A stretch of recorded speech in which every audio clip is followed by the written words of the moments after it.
stocks. I won't go through all the dates on the bobcat pelt sealing. Effectively, with the shortened season, we reduced a number of pelt sealing days, and this would put those back into the system, so there's more days for trappers to bring their pelts in to be sealed. This regulation also covers migratory upland game birds, and there was a framework change from the feds on mourning and white-winged doves.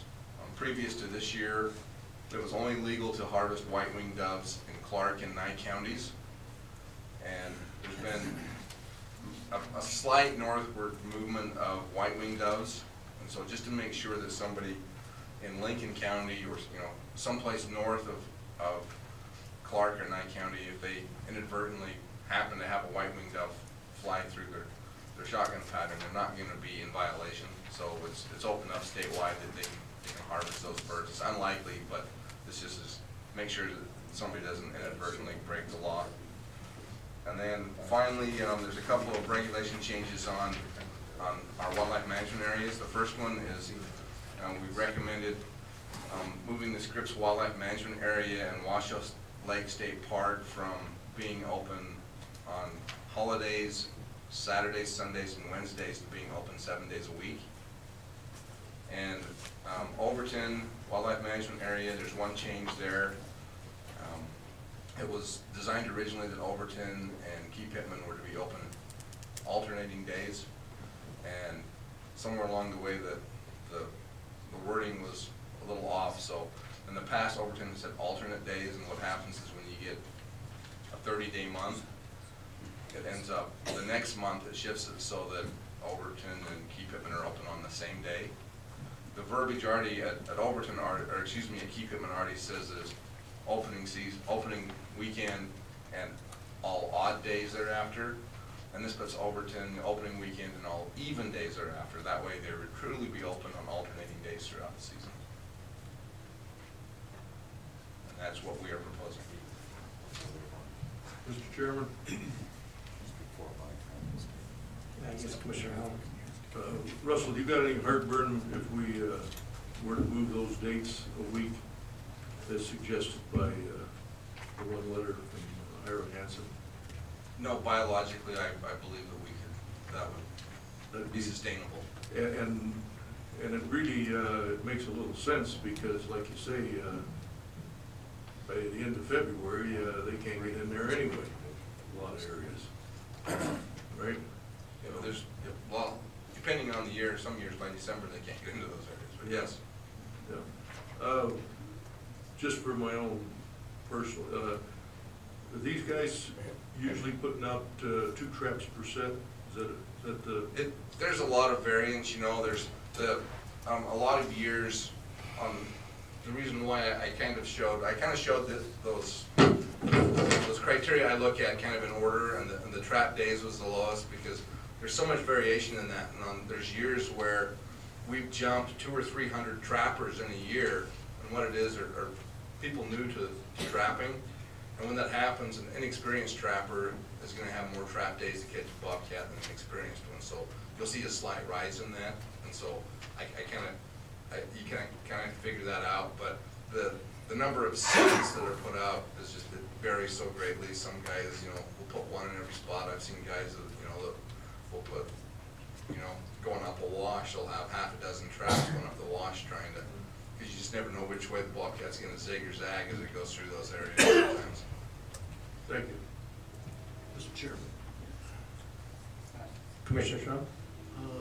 I also, it got by me, but I also had some correspondence with the president of the Nevada Trappers Association, Joel Blakeslee, and he asked for a season November 1st to the last day of February.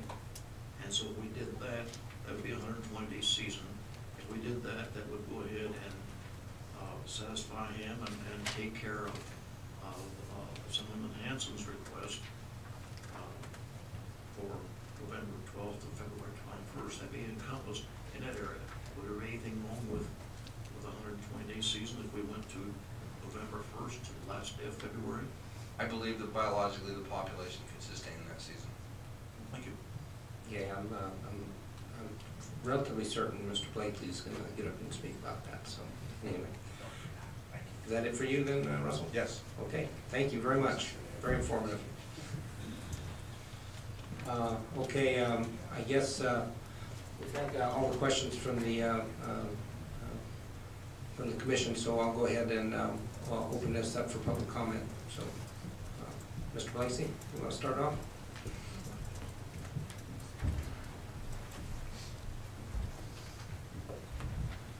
Mr. Chairman, Commissioners, Joe Blakesley, President of the Nevada Trappers Association.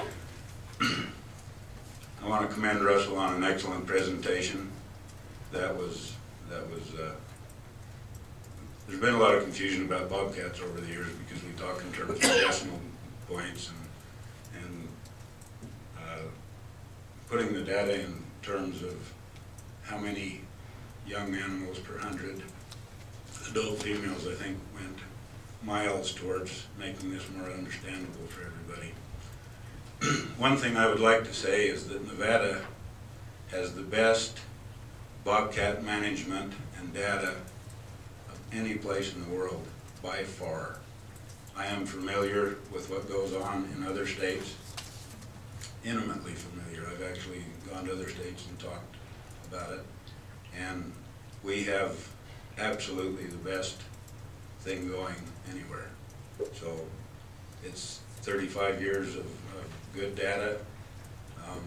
I've been watching it for 35 years, and we've got a real good understanding on bobcats. The Department of Wildlife should be commended for that. I'll be brief on a lot of this stuff because Russell covered most of it. 4 years ago, we had poor recruitment data, and NDOW recommended that we shorten the season up a little bit, and the Trappers Association voluntarily went along with that. I don't think any of us were concerned about it, but it made sense, probably politically, to do that, and it worked. We had a 2-year trend of poor recruitment. Since then, we've had a 2-year trend of excellent recruitment. As a lot of you guys are aware, we've had quite a bit of moisture the last couple of years. We're starting to see prey bases just rebound all over the place. I mean, there are rabbits and chukars and quail in a lot of the state just going nuts. As far as southern Nevada, Tracy Truman's been out running a bunch of cameras, and he's got cottontails and jackrabbits and chukars running through his trail cams all the time, and he hasn't even seen that for several years. It's been fairly uncommon, but it's showing really strong down there. Russell went over the data. I don't think there's much more that I really need to say about that. The reason for our recommendation of the 1st of November till the end of February is basically November's for the eastern Nevada guys.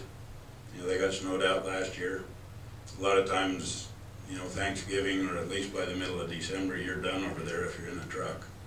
You know, you've got to go to some other form of transportation. So that's kind of to accommodate the eastern Nevada guys.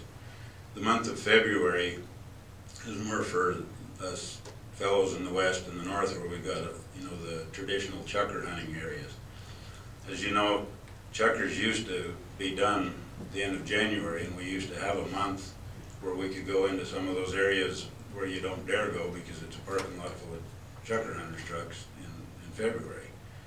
Well, the chukar season got lengthened a week, and the bobcat season got shortened a week. So we ended up with like 2 weeks that we could go into Smoke Creek or some of these other areas where we just don't go during chukar season. So by giving us February, it gives us a little time to go into those places, so we're not, you know, overlapping with the chukar hunters, and we make a big effort to do that because we don't want conflicts with them. So basically, the first of the season's for the eastern guys, the end of the season's for the guys in the chukar area. As far as fur prices go, a lot of people have asked me about predicting fur prices, and if I could, I mean, I would probably get into gold and stocks, and well, I am, but I would get into a lot of things and make a lot of predictions. But roughly what I look at as far as what's going to drive fur prices, number one is the value of the dollar. If the dollar drops, most of our product goes overseas. So if the value of the dollar drops, they can pay us more dollars for our cats. Just because we get more dollars doesn't mean that they're more valuable. In 1977, we were getting $350 averages on bobcats. We were paying 50 cents for a gallon of gas and $8,000 or $9,000 for a pickup truck. So if you put it in that perspective, you'd have to have a $2,000 bobcat to equal what we were getting back in the late 70s and the early 80s. The value of the dollar is quite a bit less. So I look at the fluctuation of the dollar, and the other thing I look at is the value of oil. Russia consumes a lot of our product, and Russia produces a lot of oil. So I've heard that it takes $60 a barrel for Russia to break even on their oil. If we've got $120 a barrel oil, the Russians are feeling rich, and they're buying fur coats right and left.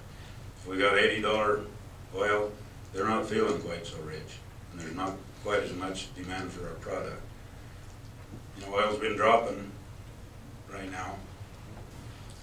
The value of the dollar, I don't know if it's going to go up or down, but if I was to look at it right now, I'd say that the value of the dollar is kind of neutral to so-so on prices, and the price of oil is making prices look bad. Now they're going to change between now and February, when we usually sell them, probably, but I can't predict it. So, but I anticipate that question, so I thought I'd address it. That's basically all I've got, unless you guys have something else. Commissioner Rob?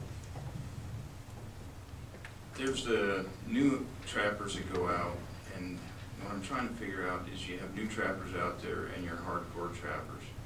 If there's a 120-day season, nobody has that kind of staying power to trap for 120 days with the check requirements.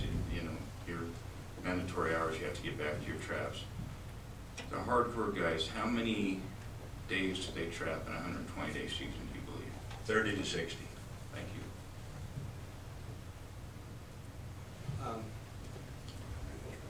Commissioner Jones? Joel, this might be more of a comment and a question to some of the cabs, but maybe you could address it too. I'm all for NTA's proposal in the sense that it doesn't have a biological impact and it provides more opportunity for the trappers.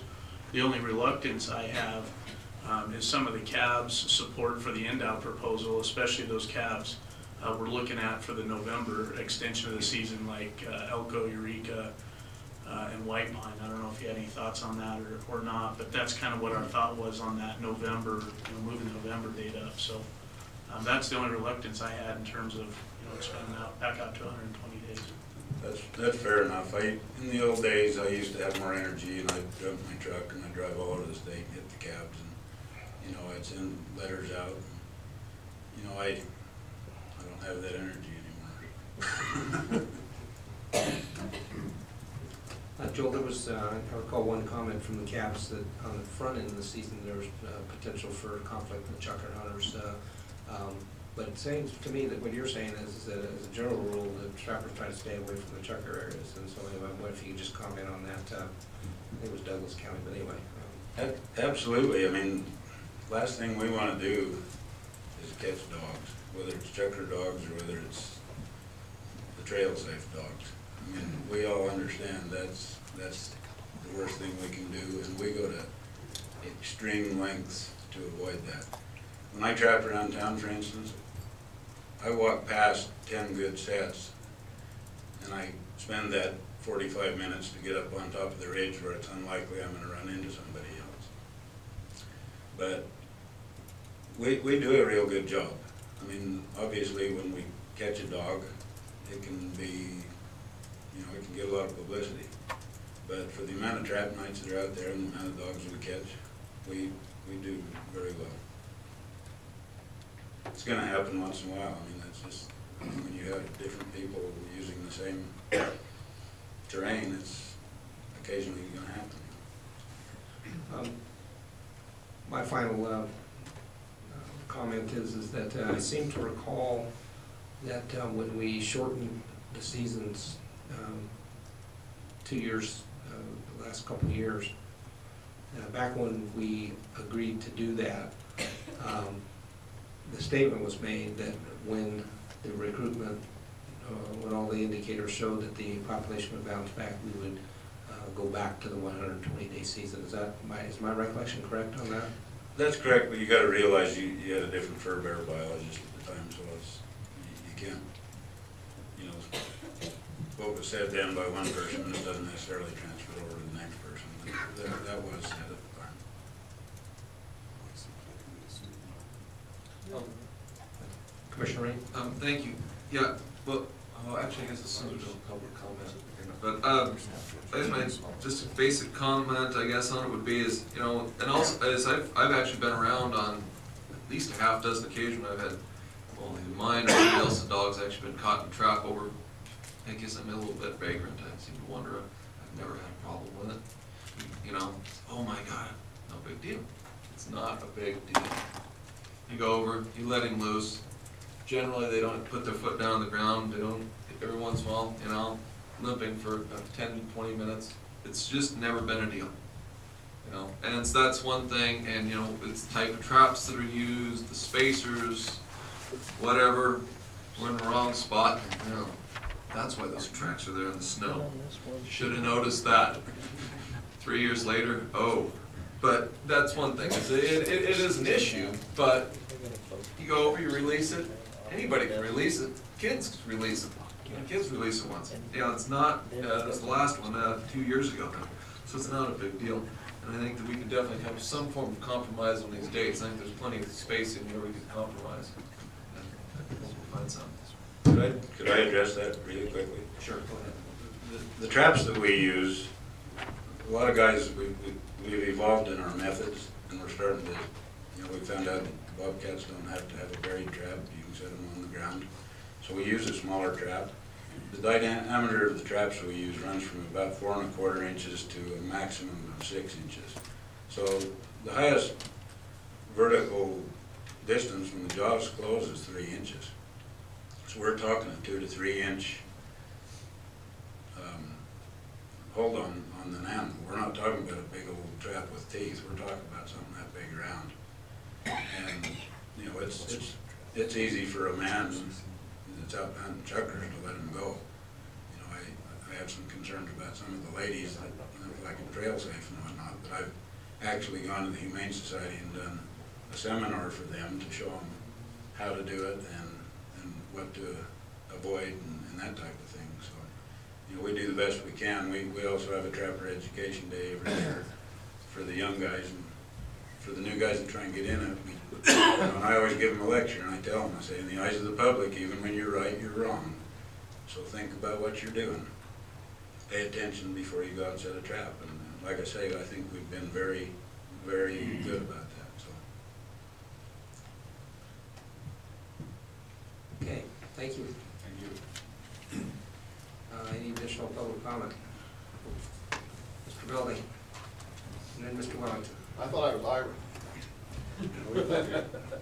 No, it's garbage can. Mel Belding, Washoe County. Recently at the Washoe Cap, I spoke in favor of the department's recommendation. I'd like to withdraw that for the simple fact that I did not know that the Department of Wildlife biologists were predicting the price of furs 6-8 months down the road.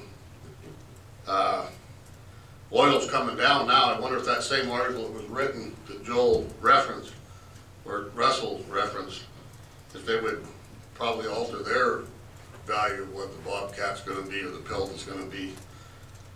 Another thing I'd like to say is that the 120-day season makes sense to me for data. All of us want more data, and the longer that season is open, the more data we're going to obtain.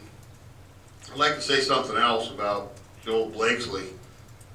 When I learned, I was about 15, 16 years old, and I learned from my brother-in-law, and that was the only reason why I got to learn, because he's a relative. But I know several people that have gone to Joel Blakesley and learned how to trap bobcats. You just don't find that in a lot of places, in a lot of things we do. There's a lot of secrets that guys use. But I honestly believe that Joel Blakesley looks at bobcats probably like I look at bighorn sheep. And he respects them. But another thing he does respect is the rest of the public. And that is just evident to me on how he teaches these guys and how serious he takes that. And that's a hell of a quality to have. And I think I need to say that about Joel. Thank you. Thank you. You're welcome. For the record, Ken Wellington, Elko County. Our CAB did support the department's recommendations on this. We didn't have a presentation. However, personally speaking, after hearing the testimony here today and the questions that were answered, I would have no problem personally supporting the earlier season, the full length of the season. I just wanted to let you know that. Thank you.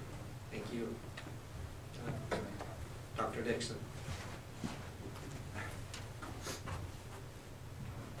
Paul Dixon, Clark County. We did have a fairly large discussion around this.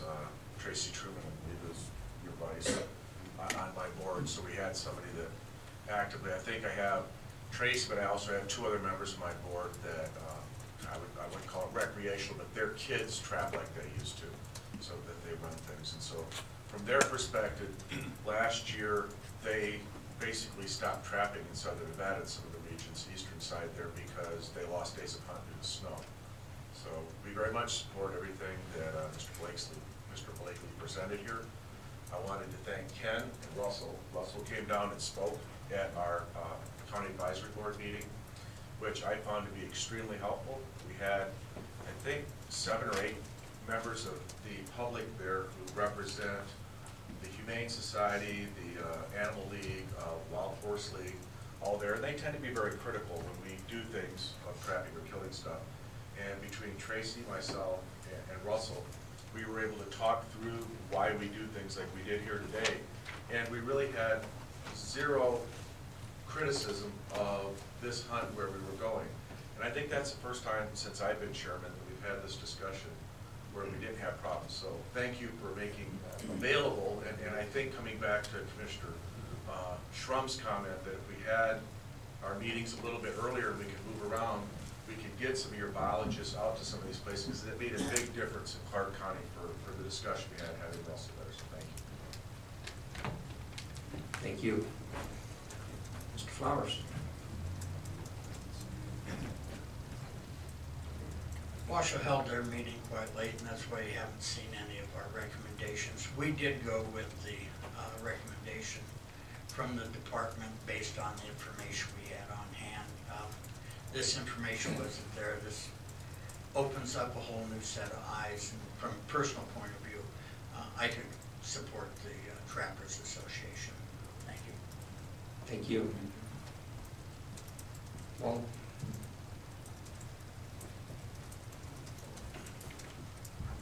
Walt Mandeville, Lyon County. We also went along with the department recommendations because we trust the biology that are developed by the department.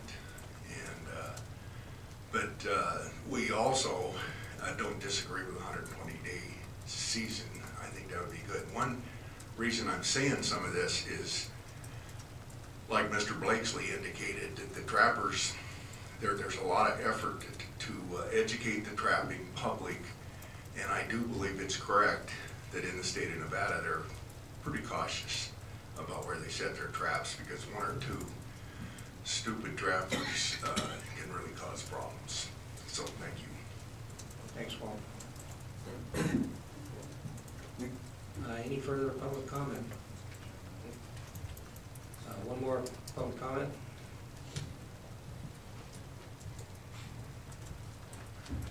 It's on.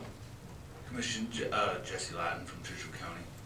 We did have some trappers show up to our meeting, and they expressed a desire for a 120-day season. And we didn't. We looked at the data provided to us, and we didn't feel that. Or excuse me, we felt we should just go along with the 120-day season that we, from the data that we were provided. That's all. Thank you. Okay, I'll bring it back to the commission. Well, do you have a question? No, Mr. Chairman. I did have another letter from Dr. Moldy. I'm not going to read this one directly into the record. there's a lot of sarcasm built in that only Dr. Moldy would be able to deliver. But I think that the take-home message here is the suggestion to tailor the bobcat season, the mule deer season after the proposed bobcat season, which would be to no management areas, open it up for a 4-month season, you know, hunt them. You see the gist of the letter. I am going to give this to Suzanne to put into the record. I think if nothing else, it evokes a little thought. I'll have some comments here in a minute myself for me personally. Joel and I have had some interesting discussions over the year. We had one earlier this week, and I'll share those here in a little while. And I want to add that there was emails that went back and forth between Dr. Moldy and Joel Blakely with regard to some of the comments. Well, it started off with Dr. Moldy and then responses by the Trappers Association, and I have those letters. And does the department have those letters? Do we need to give them to you to get them in the record? The ones I have, some of them, but I will check my record and make sure. Okay. And one of the things I think Dr. Moldy was asking for is the model, right? Some kind of modeling in addition to just the harvest data. And so you've talked about, Russell talked about starting the process of developing a model. And so it sounds to me like we're at least addressing some of Dr. Moldy's concerns in that respect. Okay. Any other commission comment? Commissioner Drew? Just two general comments, and it gets back to the communications issue. One, I'd like to see the Bobcat Bulletin finished as soon as possible, and I'm sure you're working on that. We've had some rollover in staff, so I understand some of the delays. But I'd like to see that happen, and in the future, the next time we go through this exercise, I think, Russ, the information you provided is really critical, so I'd like to see that go out to the CAP. So just two general comments. Caleb? Change order here. My apologies. Caleb McAdoo, Nevada Department of Wildlife, for the record. I just wanted to make a point of clarification, which Russell touched on.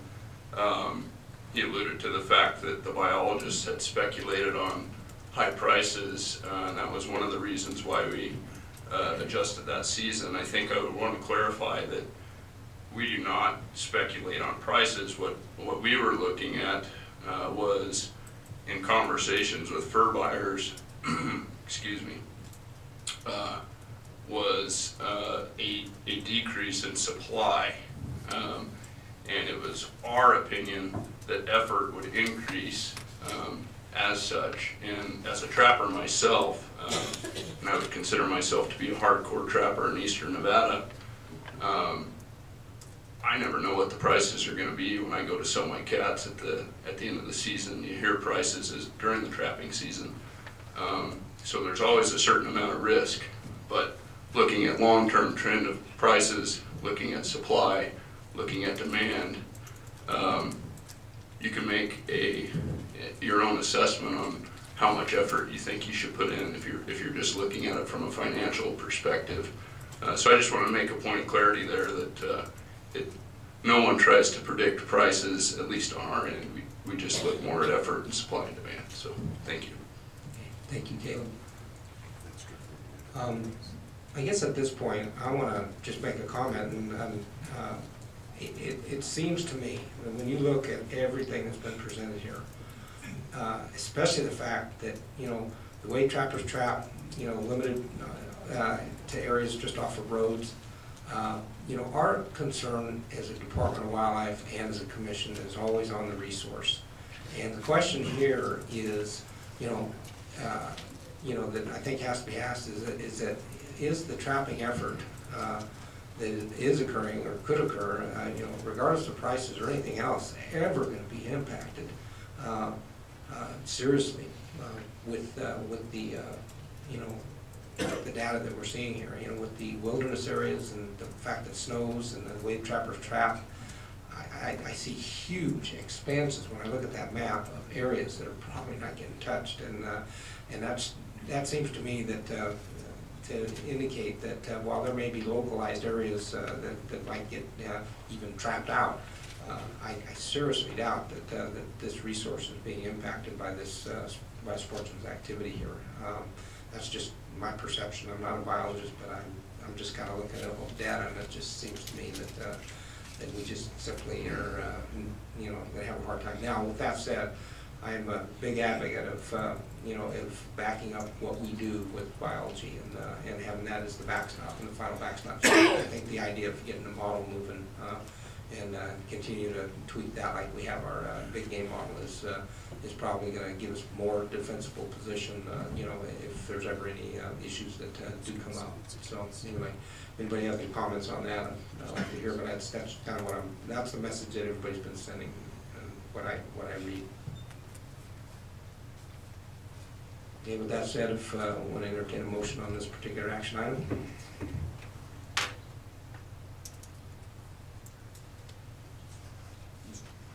Mr. Chairman, I guess I would, we haven't really talked about the other items. Are we just talking about CR 07-07 right now, or are we talking about all items? The other This agenda item I apologize for coming in on the backside on this one a little bit. I'm concerned with the Washoe Lake State Park, the 7 days a week.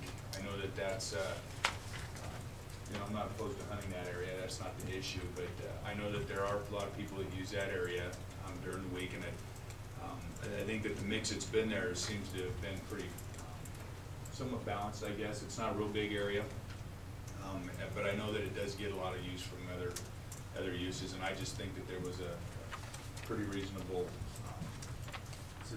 balance there. So I'm concerned about the 7 days at Washoe Lake State Park right there. My tenant, I guess what I'm saying is that it's one area of the regulation that I wouldn't be able to support. I just wanted to put that on. Russell, did you have any?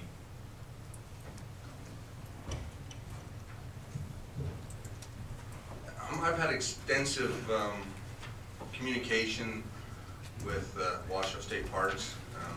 Yesterday morning we had our final meeting regarding this topic. And State Parks is supportive of this regulation. They took it out within their system for public comment and took public comment on the state park side of it. They did receive some comments from the public, in particular bird watchers utilizing that park. Their feelings were that the dead of winter when the duck hunting was going on, they weren't sure how much bird watching opportunity really presented itself, although they realize there's some. They talked about the times of the year when the marshes are closed because of the bird nesting, and that's closed for almost 6 months, and they said that leaves 6 months of recreational use from these other user groups out there. And they said, well, if we take the full 3 months out of that 6 months for the waterfowl users, then it would only leave them 3 months, the bird watchers, for going out there and watching birds. And we need to make sure that this is equitable. And my response to that was, well, if there's 6 months of use and 3 months of hunting and 3 months of bird watching, that seems about as equitable as they could get. And they saw the logic in that. But like I said, I worked with Jennifer Dawson, who's the manager at Washoe State Park, and also her boss, and I don't recall his name off the top of my head right now, out of Carson City. We worked with them quite a bit to come to a consensus on this, and they are in full support of this recommendation. I appreciate the update on it. I'm concerned that maybe that wasn't as, although it was a public process, you know, I appreciate the process. I think that it's going to catch a lot of people by surprise. And believe it or not, I mean, I have concerns with the bobcat stuff. I was waiting for a motion to talk about it a little bit more, but you know, I do, Joel, I have to tell you, you really have, you and your organization really do step up to the plate when it comes to this stuff. And you know, I appreciate the fact that you guys do that. And I know that it's hard to put that kind of stuff in the public spotlight. But I think that it's a real good show of good faith that you're willing to sit down and talk about those things, even though it's tough to get it out in the open like that. The only reason why I would support some of the stuff in the bobcat stuff this year, because I've expressed my, you know, the biology, I think there's a ton of information there. I think it's all very usable, but I do struggle with putting it into perspective, you know, adding in considering some of the discussion on the pricing and the fuel. I understand that's all economics, but you know, I tend to be more of a biology guy. Maybe I'm a little tunnel vision on that. I don't know. I try not to be. I try to be open-minded. I've worked with the Department of Wildlife. I think that they know that I don't lock up on it completely. But I very much appreciate the fact that NDOW is looking at models. Doesn't mean what we've been doing is 100% wrong. It doesn't mean that it's 100% right. It just means that I think it's good that we take the time and we take a look at it, particularly with the bobcat, with the fur bearers, and get a feel for, you know, is there another way to look at it? Is there another way to evaluate? You know, what is our baseline? Where are we at? How, you know? So I appreciate the fact that we're heading that way, and I look forward to seeing what we come up with. So, and I'll wait. Commissioner Rain. I'll try to take a stab at the motion. I'd like to separate it in two portions. We talk about the season dates for bobcat and gray fox. Deal with them later. Won't deal with that in the motion. Like to approve the bobcat, move to approve the bobcat pelt sealing dates, migratory upland, and all the migratory upland game bird items, including the Overton, the Scripps, the mourning dove, and all the other items that NDOW presented, as presented by the department. Second. Okay, we have a motion and a second. Any comment with regard to that motion from the commission? Mr. Chairman, I'm gonna vote. I'm not gonna support the vote only because of the Washoe Lake State Park aspect. The rest of it I support, but that's a tough one for me to get through. Okay. Commissioner Drew? Just to be clear, Commissioner Rain, your motion is regarding page R2, R3, and R4 only? Correct, and you know, deal with R1 next separately. Okay. Okay, seeing no further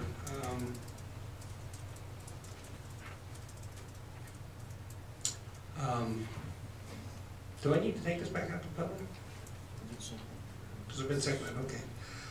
So the motion is to approve as proposed by the department, the bobcat pelt sealing dates, the mourning and white-winged dove, basically the change with regard to the white-winged dove, and then the Scripps and the Overton Wildlife Management Area information. There being no further comment, I'll go ahead and call for a vote. All in favor, state aye and raise your hand. Aye. Aye. All not in favor? Aye. Nay. That's Commissioner McNinch. Okay, motion passes. The next motion, please. The first time I will try the second. In spirit of compromise, if I could, Mr. Chairman, and first the bobcat, anything we do on this, bobcat and the gray fox have been made very clear to us they need to be the same. So those season dates, in spirit of compromise, move that we open both those seasons on November 7th and close them on the last day of February. Second. Okay, we have a motion and a second.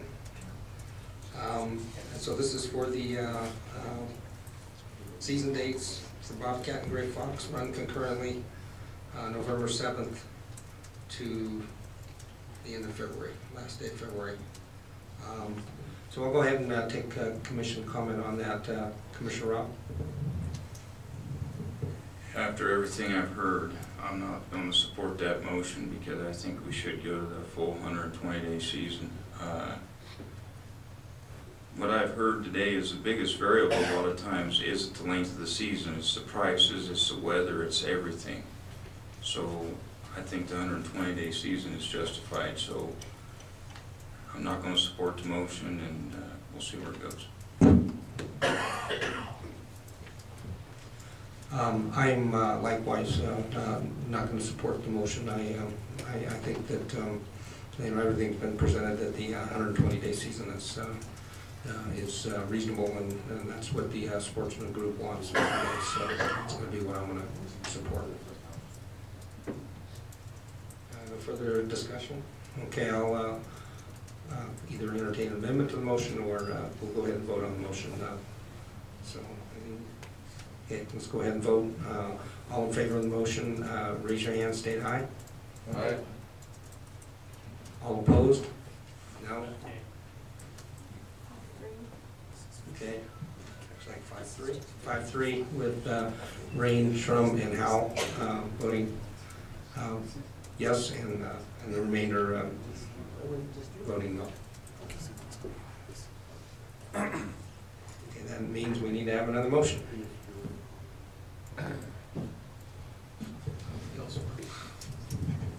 I'll make a motion to have bobcat and fox season open November 1st, run through February 28th.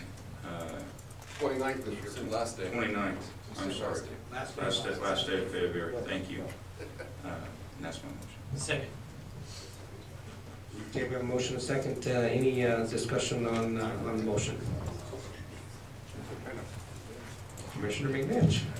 You know, I find it really ironic that I get stuck in the middle of this anyway.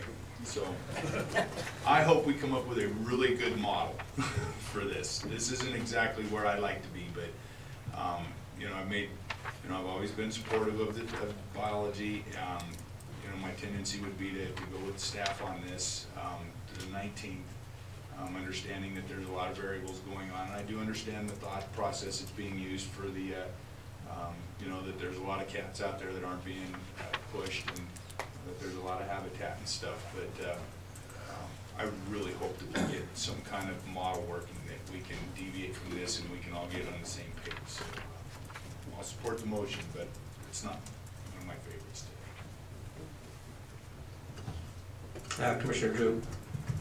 My inclination would typically be to go with the department on this, especially with the cab support. But given the information that was presented today and the fact that the department feels a 120-day season will not have biological impact, I think I'm going to support this motion, but with the caveat that, again, as I've said repeatedly, we need that good information going back out to the cabs the next time we discuss this item.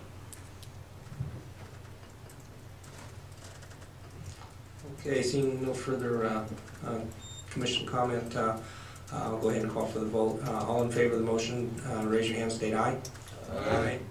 All opposed? Unanimous, 8-0.